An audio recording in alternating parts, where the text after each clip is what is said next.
anos estudando ácaros e fitosaídeos na região de Paraupebas, no estado do Pará. Uma pesquisa que foi realizada pelo MIM, sob a orientação do professor Dr. Gilberto. Mas antes da gente realmente falar sobre os ácaros, é importante conhecer minimamente a região de Paraupebas e o estado do Pará. Quando se fala em Pará, muita gente já associa a região norte do Brasil. E realmente isso está certo.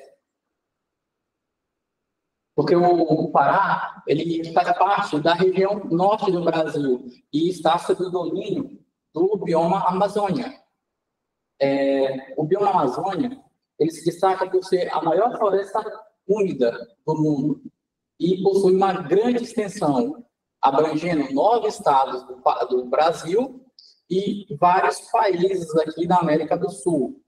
Esse bioma ele é conhecido por prestar diversos serviços ecossistêmicos, entre eles a regulação hídrica e climática, não só do Brasil, mas do mundo como um todo. E, infelizmente, esse bioma ele é historicamente ameaçado por ações antrópicas, principalmente pelo desmatamento. E em questão de desmatamento, o Pará se destaca, infelizmente. O Pará, vocês podem ver aqui, é um dos grandes estados do Brasil. Na verdade, ele é o segundo maior estado do Brasil. Assim como nas demais áreas da Amazônia, ele apresenta um clima quente e úmido, mas devido à sua grande proporção, ele pode apresentar algumas características climáticas variáveis, de acordo com a latitude. Vocês podem ver aqui que ele é um estado bem grande e dividido em diferentes mesorregiões. Essas mesorregiões apresentam uma economia diversificada. Então, aqui mais a região ao norte, nós temos uma forte agricultura e pecuária.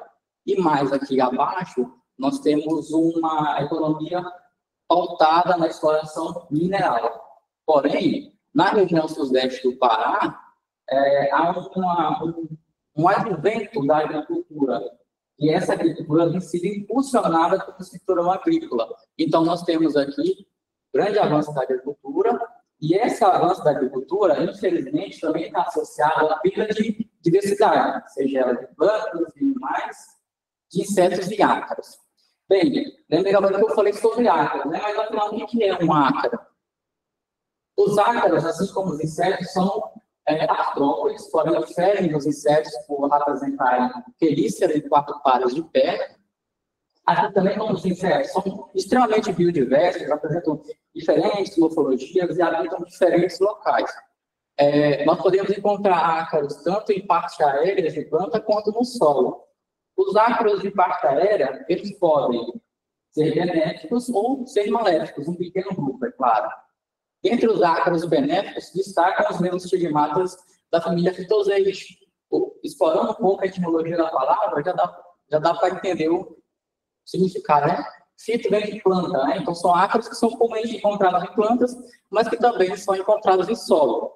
É uma família bem numerosa, hoje existe mais de 2.500 espécies, algumas estimativas estimam de até 3.000 espécies, com diferentes hábitos alimentares. O Dr. McMurray já estudou os hábitos alimentares desse grupo e classificou os ácaros em diferentes grupos. O tipo 1, que é o especialista, até o tipo 4, que são ácaros mais generalistas.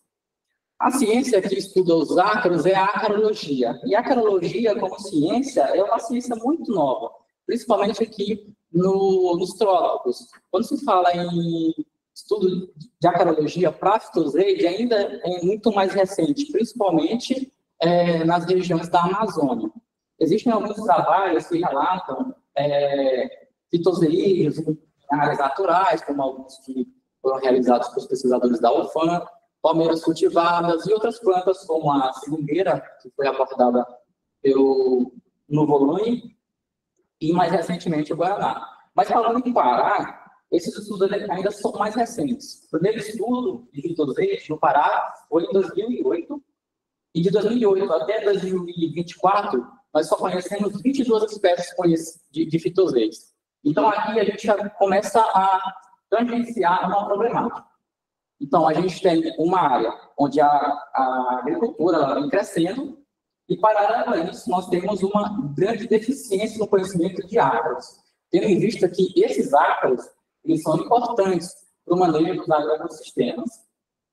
Só para fins comparativos, o estado de São Paulo, somente o estado de São Paulo, tem 7 vezes mais ácaros conhecidos do que o estado do Pará. Então, buscando solucionar essa lacuna no conhecimento, nós realizamos esse trabalho. Então, o trabalho é um trabalho de base, cujo objetivo é caracterizar a fauna de ácaros fitoseides frutícolas em Paraupeba, no Sudeste Paraense. Então, para alcançar esse objetivo, nós fizemos uma metodologia de prospecção que consistiu em coletas em campo no mês de julho de 2023, no município de Paraupeba. Então, vocês podem ver aqui, ó, a região sudeste do Pará e o município de Paraupeba aqui no meio. Vocês podem ver aqui, delimitado em amarelo, o município de Paraupebas.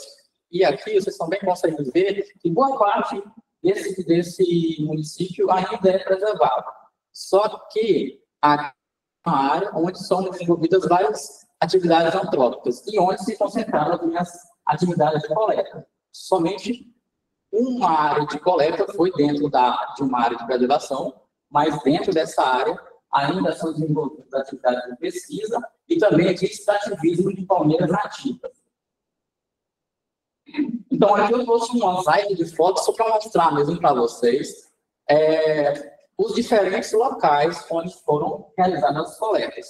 Então, nós temos praças municipais, quintais, áreas de cultivo e também uma área natural. Ao todo, foram examinadas 92 plantas. Então, foram coletadas amostras de 92 plantas e com um critério de coleta, a presença de sintomas de ácaros. Podem ser qualquer tipo de sintoma. Presença de teias, linhas, encarquilhamento. Então, quando eram observados, eram selecionadas amostras, um volume conhecido de 3 litros. Essas amostras eram levadas para o laboratório, onde foi feito o processo de triagem. Então, a triagem dos ácaros foi feita de maneira bem simples. Então, foi examinando folha a folha, cada ácaro coletado, sendo armazenado em um tubinho com álcool. Depois, esse tubo foi encaminhado para o laboratório da Exalc, onde foram feitas as montagens. Nas plantas que apresentavam estruturas rígidas, foi feita essa metodologia do fundo de batida, onde as estruturas rígidas eram golpeadas para que acontecesse a queda dos ácaros, e com a queda desses ácaros, coletar e, posteriormente, montar as lâminas. Aqui é um fluxograma que mostra como foi feito o processo de identificação desses ácaros. Então, depois que as lâminas foram montadas com o meio Royer, passaram pelo processo de secagem, elas estavam próprias para serem submetidas aos estudos taxonômicos, e esses estudos taxonômicos começavam com a identificação de todos os ácaros a nível de família, utilizando essas duas referências, que são os manuais de acarologia, o nosso antigo manual de acarologia, a versão mais antiga, e o CRANS, e nós identificamos a priori o que era fitoseide e o que não era fitoseide. Os que eram fitoseides foram identificados a nível de gênero, e os que não eram fitoseides foram guardados para estudos posteriores. Com os fitoseides em mãos, nós utilizamos as chaves fornecidas pelo próprio laboratório para identificar as espécies a nível de gênero. E com essas espécies identificadas a nível de gênero, nós conseguimos identificar quais eram da subfamília Meserine e quais eram da subfamília Phytoserine e Philodendron. Mas por que isso é importante? Porque, recentemente, foi lançada essa obra de Lofegue e colaboradores, que reúne todas as espécies de Meserines conhecidas no Brasil. Então, nós utilizamos a chave fotônica dessa literatura para poder identificar as espécies. As demais, infelizmente, ainda não tem esse tipo de literatura. Por isso, nós utilizamos os acervos digitais e também os acervos locais do nosso laboratório.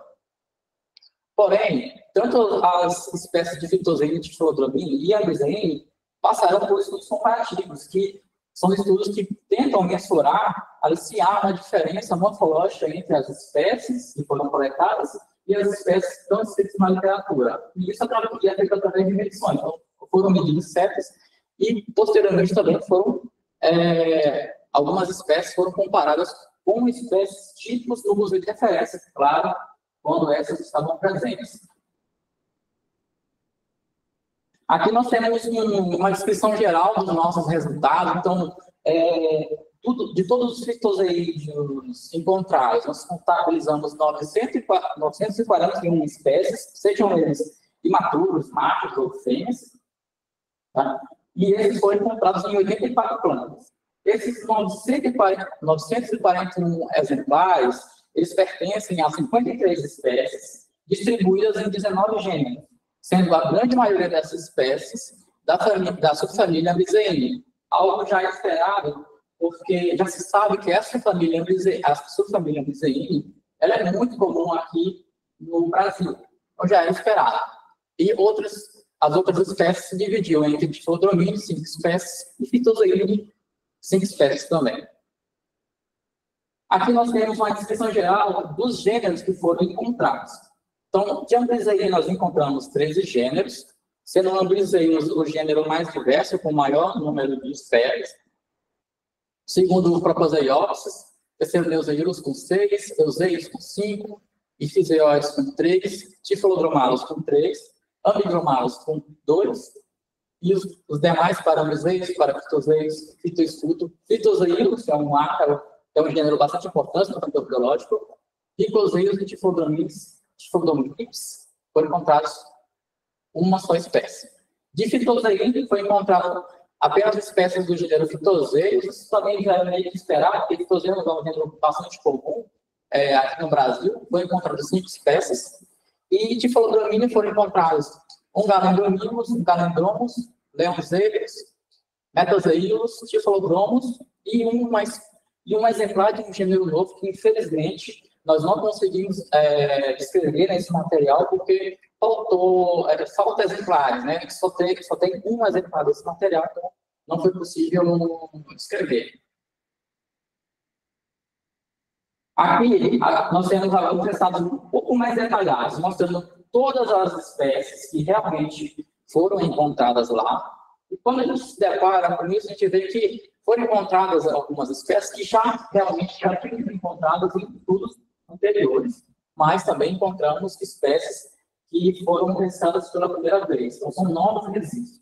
Tá? Então, por exemplo, o Ambidromalus taquatiarense já tinha sido relatado no Pará, mas o Ambidromalus humanis não, o Ambrizeios acárifos, o Ambrizeios aeralis também já tinha sido relatado, muito comum na região, o Ambrizeios affinis aderratodi, Ambrizeios japensis, Ambrizeios compositus, Ambrizeios fernandesi, Ambrizeios ica, Ambrizeios ligi, Ambrizeios neochapensis, Ambrizeios bravos, Ambrizeios samatarensis, um ácaro também cosmopolita, super comum, também já tinha sido relatado por lá, Euseios alatus também, Euseios citrifólios, Euseios compódios, Euseios sacagano, que até então era só conhecido pela sua descrição original, Euseios sidérios, Iphiseoides clamahorai, Iphiseoides catuquina, Iphiseoides uruguai, os Neuseiros anônimos, Neuseiros parqueri, Neuseiros goianos, Neuseiros teus, Neuseiros longitudinosos, foi o primeiro relato dessa espécie no Brasil, Neuseiros paspalívoros,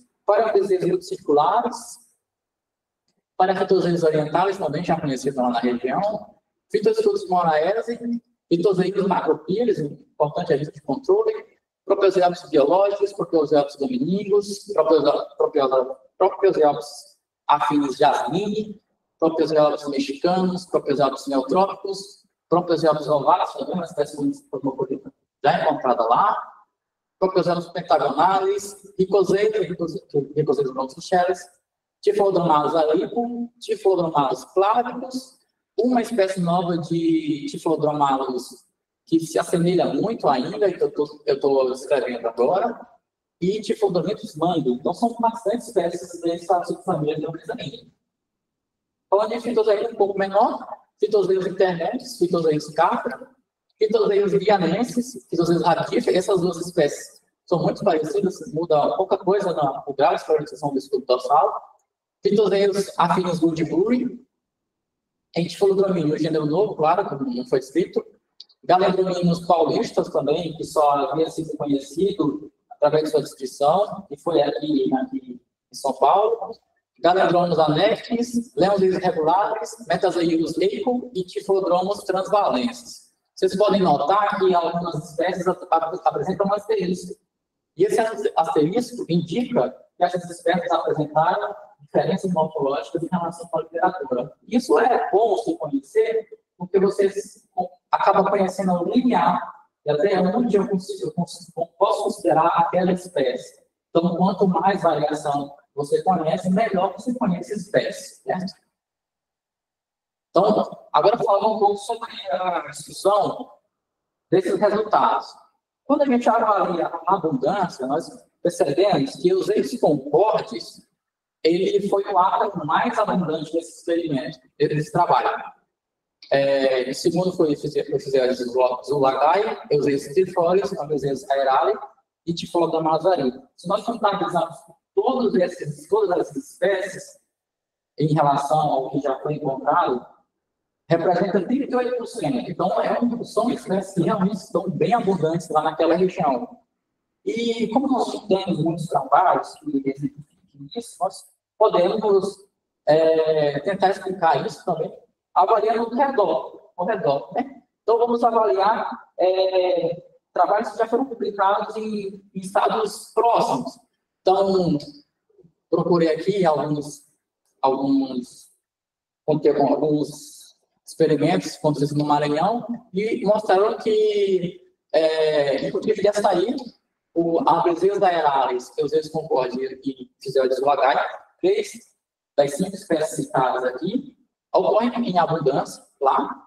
Agora, olhando para o outro lado, para o outro estado que faz precisa comparar com o Amazonas, em cultivos de coqueiro, o Abezeus aeralis e Eufyseus zulagae também foram relatados em abundância.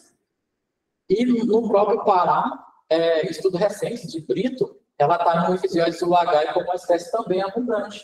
Então, a gente já acaba conhecendo um padrão, né? Então, essas espécies, elas realmente são bem abundantes naquela região. Mas, quando a gente olha só para a abundância de si só não é um bom parâmetro. Por isso que a gente tem que comparar também a presença desses em relação ao número de hospedeiros, que é o próximo slide. Então, quando se fala do número de hospedeiros, quase não muda, né? Euseus concordes ainda se manteve lá em primeiro. Euseus concordes com 29 hospedeiros, Euseus trifolis com 22, Eufyseus zulagae com 19, Euseus aeralis com 16, Euseus quiapensis com 12 e Tiflodamallus arico com 11. Então, são espécies bastante numerosas que ocorrem em vários hospedeiros. Então, a gente pode se perguntar, essas espécies, elas estão bem adaptadas? Possivelmente que sim, né? Então, porque Euseus concordes, por exemplo, foi encontrado em várias regiões, sejam elas áreas urbanas, sejam elas áreas agrícolas. Então, essa espécie ela está adaptada aos diferentes microclimas que acontecem lá na região. Então, essas espécies elas estão bem adaptadas, sim. E o que poderia explicar esse estado? O que pode explicar isso é propriamente o hábito dessas espécies. Então, são espécies que possuem um hábito generalista, que mesmo em condições desfavoráveis, como pode acontecer lá na região, em algum momento, elas conseguem obter recursos de outras fontes. Então, isso pode explicar o porquê que essas espécies elas estão bem distribuídas lá. E como que seria a relevância, né, de conhecer a associação entre plantas e predadores? Existem duas vertentes. A vertente mais ecológica, que você consegue traçar uma associação do predador com a planta. Por exemplo, como foi feito com fitoseiros, já existem trabalhos que mostram que fitoseiros fortemente associado com plantas que apresentam tricomas. E também, pensando no lado econômico, você consegue, conhecendo as espécies, você consegue traçar estratégias de manejo que façam com que sejam mantidas essas espécies aqui na área.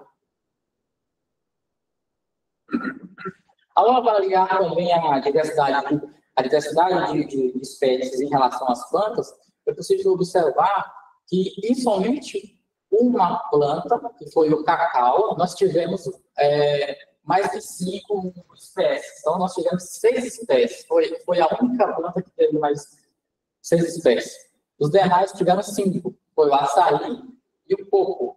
E plantas espontâneas, nós também tivemos algumas que se sobressaíram com 5 espécies, né? Que foi a baúna, conhecida popularmente como pata de vaca, e o Solanum paniculatum, conhecido como jurubeba. Tá? Essas plantas aqui, elas podem ser consideradas como banco de predadores. Banco de predadores é um termo muito utilizado nesses tipos de estudo e que denotam que a planta ela apresenta boas características para hospedar diferentes ácaros.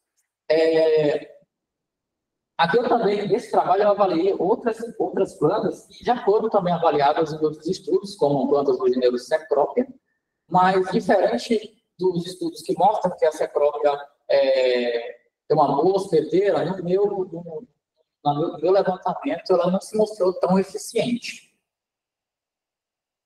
Agora, falando um pouco sobre espécies de uso do controle biológico aplicado.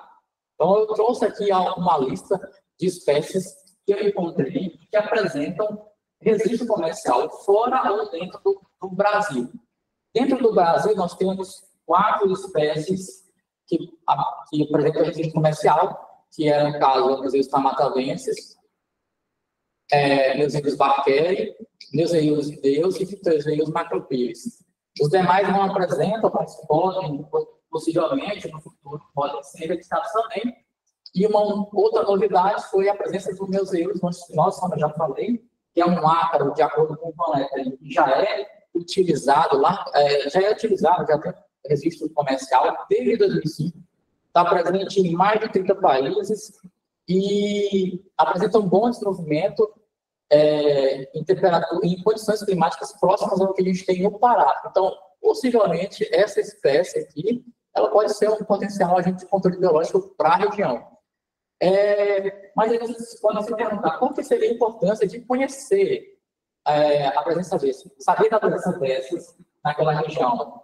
Então,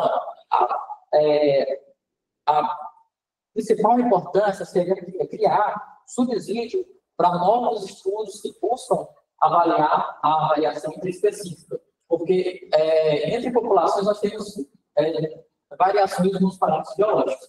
Então, se você conseguir encontrar boas populações que apresentam parâmetros biológicos que atendem às suas condições, você muito provavelmente vai escolher aquela população.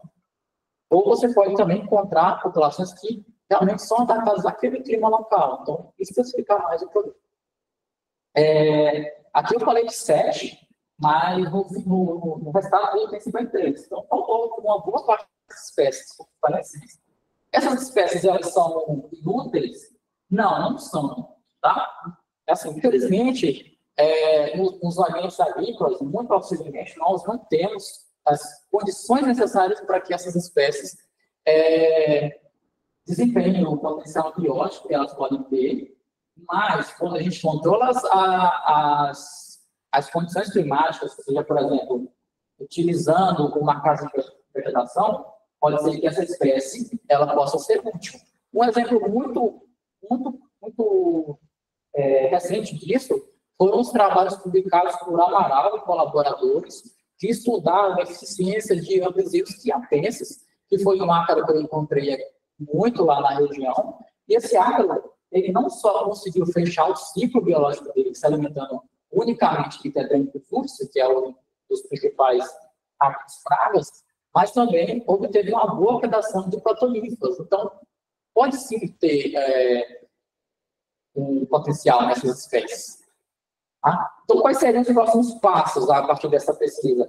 Seria muita inocência minha falar que essa minha pesquisa ela foi suficiente para estimar toda a diversidade do local, porque eu basicamente só fiz uma coleta. Meus esforços da amostragem foram coletados em um só momento, e há vários estudos que sabem que o conhecimento ainda é muito subestimado. Então, se faz necessário fazer novas coletas, principalmente em áreas naturais. Como contribuição, para a ciência lá.